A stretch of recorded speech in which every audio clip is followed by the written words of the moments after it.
Kukina Fakhiba Mioi Tarukki Manungda Angang ani Yaona Ahum Sina Fangle Jiribam Osi Ibotombi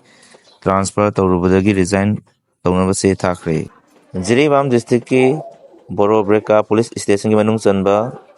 Zaku Radordagi Kuki militants in the Farga Pukiba Mioi Taruk Adu Manungda Angang ani Amasung Anubi Amagi Rambaya Haina Sinaba Sibak Sang Singasi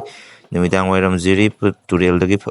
Pankre Haina, the Indians expressed the reportedly Power Cinema Kata Nahai, Sivak Sang Ahum Adu Assam Rifles personnel Singna, Jiri Turel Amasung, Barak Turel Gilonaba, Jiri Muktagi, Local Kibani, Kasara based over ARG personnel Sing Aduna, Sivak Sang, Ahum Turel, Doctor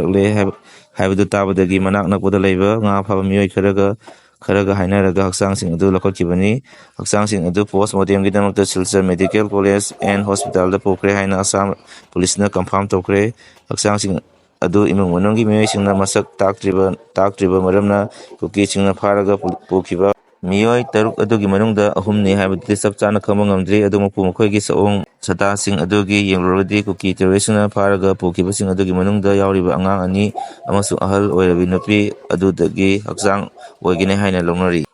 CRPF na Hakiba Kuki militants in DNA test over the refugee ni Kankre. Ta Sigitara Matoi the Jiribangi Zaku Rador the Kuki militant Taramatoi CRPF na Hakiba Adugi postmortem